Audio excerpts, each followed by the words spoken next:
రాజ్యాంగం అమలు చేయాలంటే ఇది ఎక్కడ సాధ్యమవుతుంది సార్? సత్యమే జయతే అంటారు. ఆధారాలు దొరికినప్పుడు కూడా ఇక్కడ కూడా పోలీస్ వ్యవస్థ మీద తప్పుడు ఆరోపణలు చేస్తుంటే అది తప్పు అని చెప్తూ ఉంటాం. నిజంగా మీరన్నట్టు ప్రతి పార్టీలోని అందరూ ఎవరు కూడా పర్ఫెక్ట్ గా ఉండిపోయారు, ఎవరు ఏ పార్టీ నుంచి ఏమి జరగట్లేదని నేను చెప్పను సార్. అంటే అక్కడక్కడ ఉంటారు, నేను ముందే చెప్పాను, తులసి వనంలో గంజాయి మొక్కలు లాంటి వాళ్ళు ఉంటారు.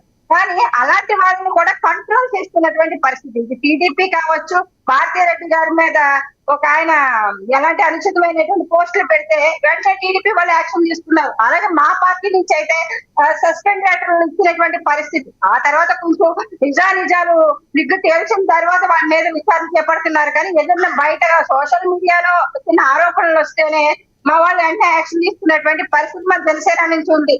అలాంటి పరిస్థితుల్లో ఇక్కడ వైఎస్ఆర్సీపీ పార్టీ ఎందుకు కంట్రోల్ చేయలేకపోతుంది? ఒక ఎమ్మెల్యే స్థానంలో ఉన్నటువంటి వ్యక్తులు కానీ, మాజీ ఎమ్మెల్యే మంత్రులుగా చేసినటువంటి వ్యక్తులు కానీ, ఇలాంటి వాళ్ళందరినీ కూడా ఎందుకు కట్టడి చేయలేకపోతుంది? అంటే దీని నుంచి ఏమనుకున్నారంటే ప్రజలు కూడా మాట్లాడుకునేది ఒక రకంగా జగన్మోహన్ రెడ్డి గారే బ్యాక్ నుంచి రెచ్చగొట్టి పంపిస్తున్నారా, లేకపోతే సజ్జలా గారే స్క్రిప్ట్ పంపిస్తున్నారా అన్నటువంటి చర్చ కూడా జరుగుతూ ఉంది సార్. ఇవాళ ఈ విరూపాక్ష అనేటువంటి ఎమ్మెల్యేని అరెస్ట్ జరిగినందుకు ఆ వైఎస్ఆర్సీపీ పార్టీకి సంబంధించినటువంటి నేతలు, కార్యకర్తలు వీళ్ళందరూ వచ్చి హంగామా సృష్టిస్తూ ఉన్నారు ఎక్కడికక్కడ. కానీ అది కాన్స్టిట్యూన్సీలో కావచ్చు, ఆయా జిల్లాల్లో కావచ్చు, అక్కడ అలజడులు చోటు చేసుకునేటువంటి పరిస్థితి ఉంటుంది. అలాంటప్పుడు ఖచ్చితంగా పోలీసు వారు వాళ్ళు యాక్షన్ తీసుకుంటారు. అంటే గొడవలు రెచ్చగొట్టుకుంటూ వెళ్ళిపోతూ ఉంటే వాళ్ళు కంట్రోల్ చేసేటువంటి బాధ్యత శాంతి భద్రతలకు విఘాతం కలిగించకుండా ఉండాలి. కాబట్టి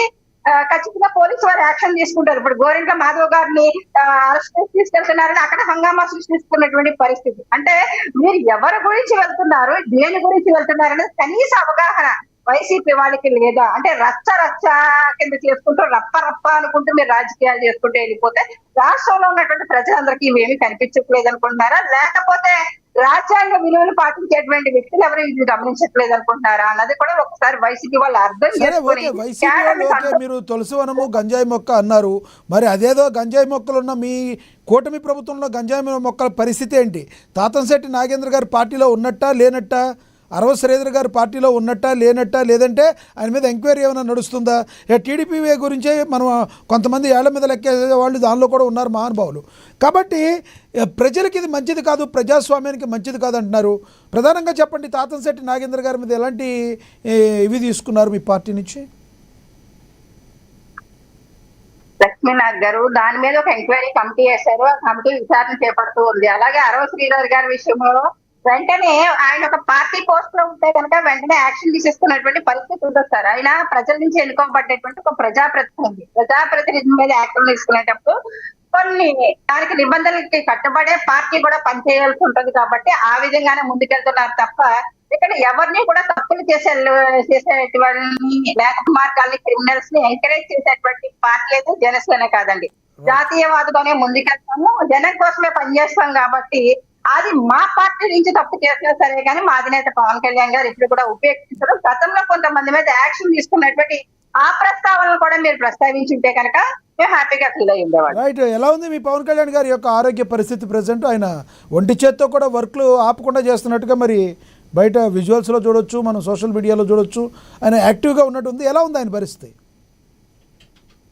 లక్ష్మీనాథ్ గారు ఎప్పుడు కూడా ఆయన ప్రజల కోసమే పనిచేస్తారు. కాబట్టి మా అధినేత పవన్ కళ్యాణ్ గారు ఒంటి చేతితోనే పని చేయగలరు. అంటే వైసీపీ వాళ్ళు ఆ సర్జరీ చేయించుకున్నప్పుడు కూడా ఎలా మాట్లాడారో అది కూడా చూసాం సార్. కానీ మా అధినేత పవన్ కళ్యాణ్ గారు ప్రజలకి చేసేటువంటి ఏ పని, ప్రజాసేవలు అయితే మాత్రం ఎప్పుడు వెనకబడలేదు. అలాగే పార్టీని బలోపేత విధానంలో కూడా ఆయన పనిచేస్తూ ఉన్నారు. రోజు రోజుకి ఆయన ఆరోగ్య పరిస్థితి మెరుగవుతుంది. కాబట్టి ఇంకా యాక్టివ్ గా ఇటు ప్రభుత్వంలోని, ఇటు ప్రజలతోని, పార్టీలోని కూడా ఇంకా యాక్టివ్ గా పనిచేసేటువంటి అవకాశం కూడా మా అధినేత పవన్ కళ్యాణ్ గారు త్వరగా చేయాలని, త్వరగా కోలుకొని రావాలని మేము కూడా కోరుకుంటున్నాం సార్. రైట్. అందుబాటులో ఉండండి మేడం, మళ్ళీ మాట్లాడతాం. మనతోటి వైసీపీ అధికార ప్రతినిధి ఎల్ఎం మోహన్ రెడ్డి గారు ఉన్నారు. మోహన్ రెడ్డి గారితో మాట్లాడదాం.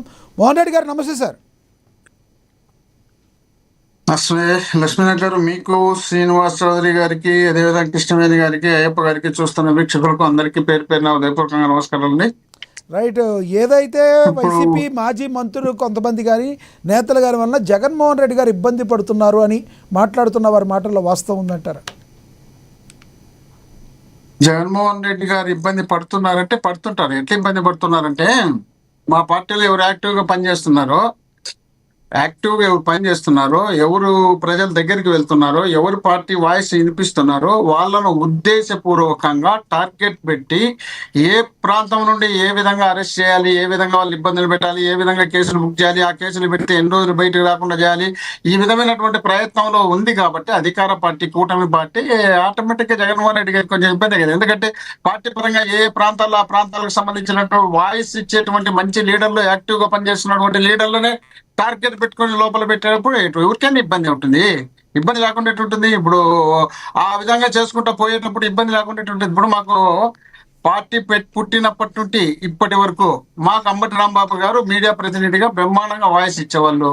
ఆయన మామూలు దాడి చేసినారు. ఆ మామూలు దాడి పక్కన పెడితే మళ్ళీ అంటే పేపర్ల పరంగా రకరకాలుగా దాడులు చేసి, ఆయన చిత్రహింసలు పెట్టి ఇబ్బందులకు గురి చేయాలని రకరకాల వాయిస్లతో తీసుకొచ్చి గ్రూప్ వాయిస్లు తెచ్చి ఆయన మీద రుద్ది చేసినారు. సరే, అదంతా తట్టుకొని నిలబడినాడు. లాస్ట్ కి ఏం చేసినారు, ఇంటి మీదకి రోడ్లో తరిమినారు. అక్కడ మహిళల్ని తీసుకొచ్చి కొట్టడానికి వచ్చినారు.